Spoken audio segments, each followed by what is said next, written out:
ये जो शो है मिस मार्वल, मुझे ऐसा लग रहा है कि अब इस शो का लेवल वहां तक नहीं जा पा रहा है जितना एटलीस्ट मैंने एक्सपेक्ट किया था। आई मीन ठीक है, इसके ट्रेलर से पता चल गया था कि ये बच्चों वाला शो होने वाला है, लेकिन मैं फिर भी रेडी था इसको देखने के लिए, क्योंकि ऑनेस्टली कभी कभी बच्चों वाली हरकतें भी करनी चाहिए, हमारे अंदर के बच्चे को अच्छा लगता है। एंड इसके फर्स्ट एपिसोड को देख के मुझे खुशी भी बहुत हुई थी कि एटलीस्ट एमसीयू के अंदर जो पीटर पार्कर को पावर्स मिलने के बाद का जो उसका स्ट्रगल था वो हमें देखने को नहीं मिला, लेकिन उसकी जगह ऐसा ही कुछ हमें कमाला खान के साथ देखने को मिल जाएगा। इवन इसी चीज को डिनोट करने के लिए मेकर्स ने कमाला को ये लाल नीली लोगो भी पहनाई थी यहाँ पे, ताकि हम थोड़ा बहुत इसको स्पाइडरमैन के साथ रिलेट कर पाए। बट अपने दिल पे हाथ रख के बताना कि तुम्हें 1% भी अंदर से इसके अंदर पीटर पार्कर वाली वाइब्स आ रही हैं? मतलब क्या तुम्हें कहीं पे भी वो पावर्स मिलने के बाद वाला डेली स्ट्रगल देखने को मिला इसका? नहीं, ऊपर से इसका पूरा खानदान जानता है बहनचोद कि हम जिनी हैं, फिर घंटा स्ट्रगल होगा पावर्स के साथ। और ये जो इसका 4th एपिसोड आया है, ये बस एक फिलर एपिसोड जैसा था। आई मीन इस पूरे एपिसोड को अगर आप इस स्टोरी से निकाल भी दो तो कुछ ज्यादा फर्क नहीं पड़ेगा इस शो की कहानी पे। एपिसोड 3 के लास्ट में कमाला की नानी ने कहा था कि अपनी माँ को लेकर पाकिस्तान आ जाओ, क्योंकि वो ट्रेन का राज पता करना है। एंड इस 4th एपिसोड के लास्ट में भी हम उसी ट्रेन के राज पे जाके खड़े हो जाते हैं। मुझे पता है अभी काफी सारे लोग मेरे साथ एग्री नहीं करेंगे, तो फिर ठीक है, मेरे साथ एपिसोड 4 के सफर पे चलो, और मैं साथ में ये भी एक्सप्लेन करता रहूंगा कि इस चीज की या इस कैरेक्टर की यहाँ पे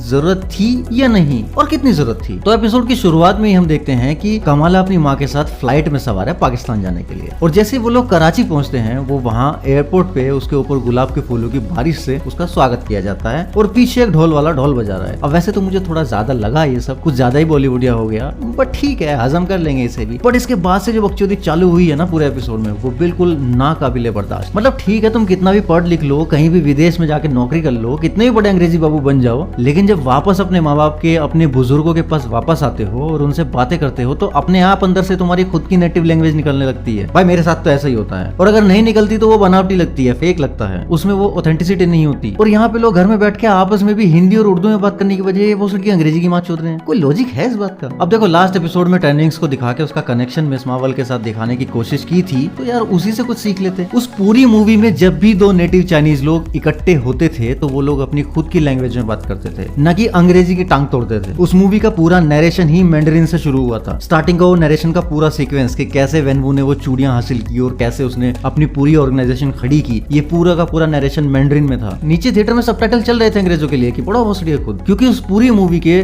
दोनों सेंट्रल कैरेक्टर्स चाइनीज बंदे थे, फिर चाहे वो अपना हीरो शैंची हो या फिर उसका विलन बापू वेनवू। तो जब ये लोग यहाँ पे पाकिस्तान आ गए थे तो इनको भी हिंदी उर्दू में बात करनी चाहिए थी ना भाई, बट यहाँ पे इनके मुंह से जो अंग्रेजी के फूल बरस रहे हैं, कसम से बहुत ज्यादा फेक लग रहे थे। इसका बेस्ट एग्जांपल आपको 2012 की द एवेंजर्स मूवी के उस सीक्वेंस से मिल जाएगा, जब ब्लैक विडो को ब्रूस बैनर को रिक्रूट करने का काम सौंपा जाता है, तो वो उसको अपने इंडिया में कोलकाता में मिलता है, जहाँ पे वो बीमार लोगों का इलाज कर रहा था, और वहाँ पे उस वक्त जो भी कैरेक्टर्स थे वो हिंदी में बात कर रहे थे, ना कि इंग्लिश में। एंड इवन अपना ब्रूस बैनर भी उस बच्ची से अपनी टूटी फूटी हिंदी में पूछता है कि क्या तुम्हारे बाबा भी इनकी तरह बीमार हैं?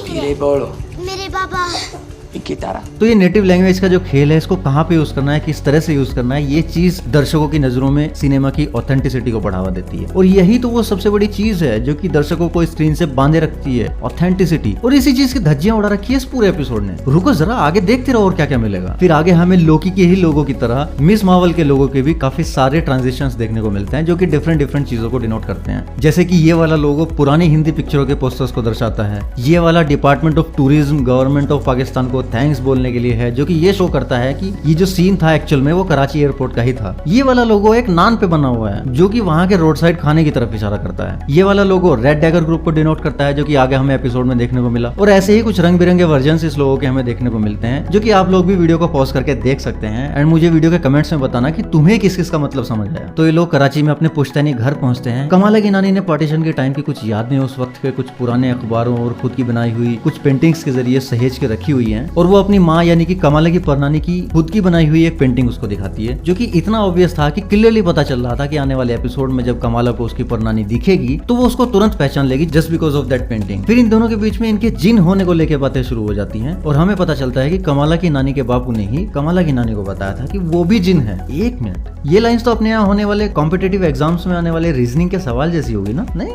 कमाला की नानी के पापा की बेटी की माँ कौन थी? जवाब कमेंट्स में बताना जरूर, पता तो चले तुम लोगों को रीजनिंग आती भी है कि नहीं। हाँ, तो हम वापस कमाला और उसकी नानी के पास आते हैं, जहाँ पे कमाला की नानी उसको अपने बाप की फोटो दिखाती है, जो कि यहाँ पे क्लियरली नहीं दिखाई गई है, बट आने वाले एपिसोड्स में दिख जाएगा। उसका नाम है हसन और उसका कैरेक्टर प्ले किया है फवाद खान ने। फिर नानी कमाला को ट्रेन वाला किस्सा सुनाती है, जो कमाला के बापू ने डिनर टेबल पे अपने बेटे की होने वाली दुल्हन को सुनाया था एपिसोड 2 में। अरे यार, मैं आज इतना रीजनिंग के सवालों जैसा क्यों साउंड कर रहा हूँ यार। खैर, इसके बाद कमाला सो जाती है एंड उसको रात में वही उसकी क्लैंडस्टाइन के साथ हुई फाइट के सपने आते हैं। और फिर सुबह में ऑक्सफोर्ड यूनिवर्सिटी से पढ़े हुए उसके कजन्स आके उसके सामने अपनी इंग्लिश का प्रदर्शन करते हुए उसको उठा देते हैं। फिर वो लोग बाहर घूमने जाते हैं और बैकग्राउंड म्यूजिक में हमें कॉक स्टूडियो सीजन 14 का सबसे ज्यादा वायरल सॉन्ग पसूरी सुनाई देता है। अब बहुत लोग ये सोच रहे होंगे कि इसकी शूटिंग तो काफी पहले हो चुकी थी, तो ये गाना इसमें कहां से आया? तो मेरी जान, शूटिंग हो चुकी थी, बट एक छोटे से सीन का बैकग्राउंड म्यूजिक री एडिट करके वहां पे डालने में कितना टाइम लगता है। ऑब्वियसली ये एक और मसला था शो के मेकर्स का, इस शो के तड़के को और ज्यादा जायकेदार बनाने के लिए। वैसे गाना है भी काफी अच्छा, लेकिन इस गाड़ी का टायर इतना घिसा हुआ क्यों है? एंड इसमें हवा भी पूरी नहीं है शायद। एंड डायरेक्टर ने जानबूझ के इस शॉट में टूटी हुई सड़क दिखाई, वरना वो लोग गाड़ी को थोड़ा आगे पीछे रोक सकते थे। अब ऐसा क्यों किया डायरेक्टर ने खुद समझ लेना। अब ये जहाँ खाना खाने आते हैं वहाँ इनको सिर्फ इसलिए अंदर एंट्री नहीं मिलती क्योंकि कमाला ने जीन्स पहनी हुई थी। ठीक है, कमाला को ये बात नहीं पता थी, वो अमेरिका से आई है, बट उसके जो ऑक्सफोर्ड से पढ़े लिखे कजिन्स हैं उनको तो पता होनी चाहिए थी ये बात, वो तो वहीं के नेटिव है ना। और भाई यहाँ पे मेरे फेवरेट तीखे वाले गोलगप्पे सामने आ जाते हैं, और ये इतने ज्यादा तीखे हैं कि इस बेचारी से बर्दाश्त नहीं हो रहा। पता नहीं बेचारी का कहाँ से पसीना निकल रहा होगा। और ये रुखसाना आंटी कमाला की माँ की बचपन की सहेली है, और ये दोनों पैदा भी इंग्लिश स्टाइल में हुए, यू नो, अपने साउथ दिल्ली एंड मुंबई के सोबो जैसे। कम ऑन भाया, हिंदी नहीं आती इनको ना। फिर हमें कराची की लोकल मार्केट देखने को मिलती है, जो ठीक ही थी, जहाँ पे हमें कुछ डीप इंडियन रेफरेंसेस भी देखने को मिलते हैं। ये चचा जिस बंदे के बाल काट रहे हैं वो एक हिंदू है, क्योंकि इसने शिखा रखी हुई है। कमाला की बार्गेनिंग स्किल भी देखने को मिली। और चूंकि इसके कजन्स को फ्रेंड्स के साथ कॉफी पीने जाना था, तो वो उसी कमाला को बीच मार्केट में अकेली छोड़ के चले जाते हैं, जिसके की पहली बार पाकिस्तान आने पे इन ने उसके ऊपर गुलाब के फूलों की बारिश की थी। वाह! और वो भी तब जब इसकी माँ ने क्लियर बोला था कि नए शहर में इसको अकेला मत छोड़ना, कोई लफड़ा नहीं मांगता अपने को। और इसी चक्कर में ये बेचारी 1500 रुपए में अपना फोटो खिंचवा बैठती है। फिर ये बंदी पहुंचती है कराची रेलवे स्टेशन। फिर ये लड़की स्टेशन के अंदर रिनोवेशन एरिया में घुस जाती है, जहाँ पे आम पब्लिक का घुसना मना है, और इसके पीछे तो पुलिस वाले चुपचाप खड़े बकचोदी कर रहे हैं। फिर इस बंदी को एंटमैन की एक ग्राफिटी दिखाई देती है, मतलब अवेंजर्स पाकिस्तान में भी काफी फेमस है। यहाँ पे उर्दू में जो लिखा है उसका मतलब है चींटियों की तरह शक्तिशाली। और नीचे हम देख सकते हैं कि यहाँ पे एंटमैन की कॉमिक्स भी पब्लिश होती है, जिसके आर्टिस्ट पहले एड्रियन अल्फानो साहब थे और अब सायरा हुसैन है। मार्वल के अंदर मिस मार्वल नाम की इस कैरेक्टर को क्रिएट करने वालों में से एक नाम एड्रियन अल्फानो का भी है, तो ये उसी को लेके एक स्टर है। फिर यहाँ पे एंट्री होती है पाकिस्तान में ऑपरेट करने वाले एक विजिलेंटी ग्रुप रेड डैगर्स की। ये बंदा करीम रेड डैगर्स का मेंबर है। इन दोनों के बीच यहाँ पे चूतों की तरह फाइट होती है, जिसका कोई लॉजिक नहीं बनता। फिर कमाला कहती है कौन हो तुम, और ये बंदा कहता है क्या हो तुम,